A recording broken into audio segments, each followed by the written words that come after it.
TDP జనసేనతో దోస్తీకి Bharatiya Janata party ప్రయత్నం చేస్తోందా? అందులో భాగంగానే భారతీయ జనతా పార్టీలో ఉన్నటువంటి ఒక సీనియర్ లీడర్ ఇప్పుడు పవన్ కళ్యాణ్కి చంద్రబాబు గారికి ఫోన్ చేశారా? అందుకే ఇప్పటికీ కూడా టీడీపీ జనసేన అభ్యర్థుల జాబితాను రిలీజ్ చేయలేదా అంటే అవుననే సమాధానం ఇస్తున్నారు కొంతమంది రాజకీయ విశ్లేషకులు. ఇక ఇదే అంశానికి సంబంధించి మనతో మాట్లాడేందుకు ప్రముఖ రాజకీయ విశ్లేషకులు హంకమరావు గారు మనతో ఉన్నారు. ఆయనతో మాట్లాడదాం. సార్ నమస్తే. సార్ నమస్తే కృష్ణ గారు. సార్, ఆంధ్రప్రదేశ్లో టీడీపీ జనసేనతో దోస్తీ కట్టేందుకు భారతీయ జనతా పార్టీ ప్రయత్నం చేస్తుందని, అందులో భాగంగానే అమిత్ షా గారు పవన్ కళ్యాణ్కి చంద్రబాబు గారికి ఫోన్ చేసి మాట్లాడారని, అందులో భాగంగానే మొదటి అభ్యర్థుల జాబితాను విడుదల చేయాల్సినటువంటి ఈ కూటమి ఆ జాబితాను వాయిదా వేసింది అంటూ కూడా ఒక వార్త ఇప్పుడు సోషల్ మీడియాలో చక్కర్లు కొడుతూ ఉంది. ఏంటి సార్, ఆ వార్తలో వాస్తవం ఉందా? అంటే ఇప్పుడు వైఎస్ఆర్సీపీ పార్టీ వాళ్ళు భయపడుతున్నారు. ఇప్పుడు దాకా అన్నదండలు మాకు ఇచ్చారు కదా వీళ్ళు, ఎక్కడ తెలుగుదేశం పార్టీ వాళ్ళతో కలిసిపోతారో అని చెప్పని. దానికి ఇప్పుడు జనసేన అధినేత మొట్టమొదటి నుంచి చూస్తూనే ఉన్నాడు, నేను ఎన్డీఏలోనే ఉన్నాను, వాళ్ళని కూడా మనతో పాటు మైత్రిని కలుపుకొని వెళ్దామని భావిస్తున్నాను, కలిసి వస్తారని ఆశిస్తున్నాను అని చెప్పని.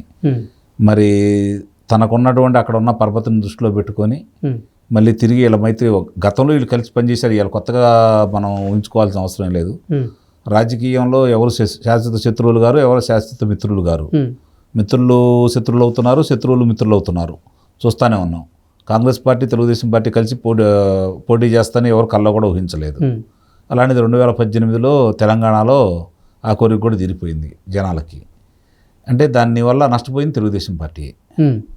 ఇప్పుడు అంతిమంగా భారతీయ జనతా పార్టీ అనేది ఈ కూటమితో కలిస్తే నష్టపోయేది, ముఖ్యంగా ఎక్కువ నష్టపోయేది తెలుగుదేశం పార్టీ, ఎక్కువగా లాభపడేది భారతీయ జనతా పార్టీ. ఎందుకంటే వాళ్ళు ఒంటరిగా కనుక ఇక్కడ ప్రయాణం చేస్తే వాళ్ళకి ధరావత్తు కోల్పోతారు. ఎక్కడ కూడా ధరావత్తు వచ్చే పరిస్థితి అయితే లేదు. 25 లోక్సభ స్థానాలు కావచ్చు, 175 శాసనసభ నియోజకవర్గాలకు కావచ్చు, ఎక్కడ కూడా వాళ్ళకి కనీసం 100 కంటే తక్కువ ఓట్లో వస్తాయి. అందుట్లో ఎలాంటి సందేహం కూడా లేదు. అంత కోపం మీద ఉన్నారు ప్రజలు ఆ పార్టీ అంటే. ఇప్పుడు వాళ్ళు కనుక వచ్చి వీళ్ళతో కలిసి ప్రయాణం చేశారనుకోండి, సరే ఎంతో కొంత ఇప్పుడు ఏమవుతుందంటే తెలుగుదేశం పార్టీ జనసేన పార్టీకి వాళ్ళ అభ్యర్థుల కంటే కూడా ఎక్కువ శ్రమ వీళ్ళ అభ్యర్థులు ఎవరైతే ఉంటారో భారతీయ జనతా పార్టీ అభ్యర్థులు, వాళ్ళ మీద దృష్టి పెట్టుకొని వాళ్ళని గెలిపించే బాధ్యత వాళ్ళు భుజాన్ని వేసుకోవాలి. ప్రజలను బతిలాడుకోవాలా, శ్రేణుల్ని బతిలాడుకోవాలా. వాళ్ళు ఏదో ఒక గెలిపించడం నాయన, ఎందుకంటే రేపు పొద్దున అధికారంలోకి వస్తున్నారు వాళ్ళు, నానా ఇబ్బందులు అవుతాయి, మన రాష్ట్ర ప్రయోజనాలను దృష్టిలో పెట్టుకొని మీరు గెలిపించడం బతిలాడుకొని వాళ్ళ వీళ్ళకి పోయినా వాళ్ళని మాత్రం గెలిపించాల్సిన బాధ్యత ఎలా ఉంటుంది. కాబట్టి ఇక్కడ వాళ్ళకి మైత్రి అవసరం భారతీయ జనతా పార్టీకి.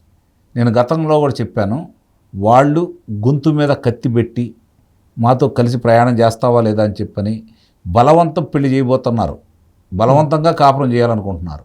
మరి దానికి చంద్రబాబు గారు ఒప్పుకుంటారు? కొన్ని తప్పనిసరి పరిస్థితుల్లో ఒప్పించే బాధ్యతని పవన్ కళ్యాణ్ గారికి అప్పచెప్పారు. అంటే ఇక్కడ పార్టీ నష్టపోతుంది అని భావించినప్పటికీ కూడా చంద్రబాబు గారు పొత్తుకి వెళ్ళడానికి కారణం ఏంటంటే ఏం చెప్తారు? పొత్తు ఇప్పుడు కూడా ఆయన విముఖంగానే ఉన్నారు, అది మాత్రం వాస్తవం. అంటే ఇప్పుడు వాళ్ళు ఏంటంటే చెప్పాను నేను, వ్యవస్థలన్నీ చేతిలో పెట్టుకొని వాళ్ళు ఇష్టారాజ్యంగా వ్యవహరిస్తున్నారు. ఓకే. కాబట్టి రేపొద్దున రాష్ట్రానికి రావాల్సినటువంటి అంటే బెదిరింపులు, మేము అధికారంలోకి వస్తున్నాం, మమ్మల్ని కనుక కలుపుకోకపోతే మీ సంగతి చూస్తాం, ఇప్పటికీ అప్పులు కుప్పలుగా ఉన్న రాష్ట్రానికి మా సహాయం లేకుండా మీరు ఏం చేయగలరో చూస్తామని చెప్పని వాళ్ళ రకమైన బెదిరింపు ధోరణితోటే వాళ్ళు ఉన్నారే తప్ప వాళ్ళు కనుక మంచి పనులు చేస్తే వీళ్ళే కలుపుకునేవాళ్ళు. వాళ్ళు రాష్ట్రానికి చేసిన అన్యాయం వైఎస్ఆర్సీపీ పార్టీ కంటే కూడా భారతీయ జనతా పార్టీ ఎక్కువగా చేసిందనేది ప్రజలు భావిస్తున్నటువంటి మాట.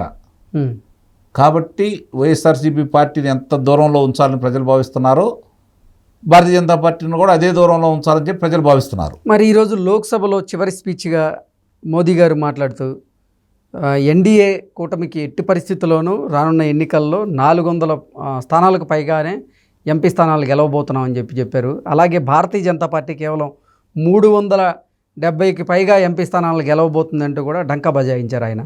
ఈ నేపథ్యంలో మొన్నటి వరకు కూడా ఆంధ్రప్రదేశ్ను ఉద్దేశించి ఒక వార్త అయితే బయటకు వచ్చింది. ఆంధ్రప్రదేశ్లో రానున్న ఎన్నికల్లో భారతీయ జనతా పార్టీ ఒంటరిగానే పోటీ చేస్తుంది తప్పితే ఎవరితో పొత్తు పెట్టుకోదు అంటూ కూడా కేంద్ర పెద్దలు తేల్చి చెప్పినట్లుగా మొన్నటి వరకు ఒక వార్త చూసాం. ఈరోజు చూసుకున్నట్లయితే తెలుగులో ఉన్నటువంటి కొన్ని ప్రధాన పత్రికల్లో మరొక రకమైనటువంటి వార్త వచ్చింది. టీడీపీ జనసేనతో దోస్తీ కట్టేందుకు భారతీయ జనతా పార్టీ పావులు కదుపుతుందంటూ కూడా ఒక వార్త బయటకు వచ్చింది. ఏంటి సార్ అసలు ఏం జరుగుతుంది తెర వెనక? అదేనండి నేను చెప్పాను కదా, ఇప్పుడు ఆయన అన్నాడు 400 స్థానాలు వస్తాయి అన్నారు, 370 వాళ్ళకే వస్తుంది అన్నారు. అంటే వాళ్ళతో పాటు కలిసి ఉన్నటువంటి 20 పార్టీల కూటమికి మొత్తాన్ని కలిపి 30 వస్తాయని చెప్పి ఆయన చెప్పకనే చెప్పారు కదా. అంటే ఇప్పుడు ఇప్పటి వరకు ఏం జరుగుతుందంటే వాళ్ళతో కలిసి ప్రయాణం చేసిన వాళ్ళందరినీ అన్యాయంగా అక్రమంగా దూరంగా నెట్టేస్తున్నారు. కొత్త మిత్రులను ఎన్నుకుంటున్నారు, పాత మిత్రులను బయటకు పంపిస్తూ ఉన్నారు, కబళిస్తూ ఉన్నారు రాష్ట్రాలని. వీళ్ళని బలహీనలు చేస్తున్నారు ప్రాంతీయ పార్టీలని. వాళ్ళు ఏకైక లక్ష్యం ఏంటంటే భారతదేశంలో ఇంకా వాళ్ళకంటూ ఎదురు ఉండకూడదు, వాళ్ళకి ఎదురు వచ్చేవాళ్ళు ఉండకూడదు, వేరే పార్టీలు వాళ్ళకి మాట్లాడకూడదు, వాళ్ళ గురించి ఏదైనా వాళ్ళు తానాంటి వీళ్ళు తందానాలనే పరిస్థితిని భారతదేశంలోని తీసుకొస్తున్నారు వాళ్ళు. ఆ కార్యక్రమంలో భాగంగానే ఇప్పుడు అన్ని పార్టీలను ఇలా బలవంతంగా చేయాలని ప్రయత్నం చేస్తున్నారు. వాళ్ళ చేతిలో వ్యవస్థలు ఉన్నాయి. మాట్లాడితే ఇప్పుడు చూడండి, ఎక్కడైనా సరే భారతీయ జనతా పార్టీలో ఉన్నటువంటి శాసనసభ్యులు కావచ్చు, లోక్సభ సభ్యులు కావచ్చు, వ్యాపారస్తుల మీదకి ఏదన్నా ఆదాయ పన్ను శాఖ వాళ్ళు వెళ్ళి దాడి చేస్తున్నారా? అంటే ఈ భారతదేశంలో ప్రతిపక్షాలేనా అక్రమంగా వ్యాపారం చేస్తుంది? మరి వీళ్ళ మీద ఎందుకు జరుగుతుంది ఈ దాడులు? మళ్ళీ ఆ పార్టీలోకి వెళ్ళిన తర్వాత వాళ్ళ మీద ఎందుకు దాడులు చేయట్లేదు? ఈరోజు ప్రజలందరూ గమనిస్తూనే ఉన్నారు. వ్యవస్థలు వాళ్ళ చేతుల్లో ఉన్నాయి కాబట్టి ఆ వ్యవస్థల ద్వారా ఆ రోజు భారతీయ జనతా పార్టీ వాళ్ళు వైఎస్ఆర్సీపీ పార్టీకి సహకరించారు కాబట్టి రేపొద్దున ఆ సహకారం వాళ్ళకు అందకుండా చేయటం కోసం తను నష్టపోయినా తన పార్టీ నష్టపోయినా పర్లేదు, వాళ్ళని వైఎస్ఆర్సీపీ పార్టీ దగ్గరికి వెళ్లకుండా చేయాలనే ప్రయత్నంలో భాగంగా వాళ్ళు అడిగితే చంద్రబాబు నాయుడు గారు కాదనలేకపోతున్నారు. ఓకే, జరుగుతుందని నేను అనుకోను. ఒకవేళ జరిగితే మాత్రం అదే పరిణామం అని చెప్పి నేను భావిస్తున్నాను. ఓకే, మరి పొత్తు పెట్టుకునే అవకాశం కనపడుతుంది. చూస్తున్నాను కదా, అదే వాళ్ళు కనుక బలవంతంగా వచ్చి మేము మీతో పొట్టు ఉండాల్సింది అంటే మాత్రం 99%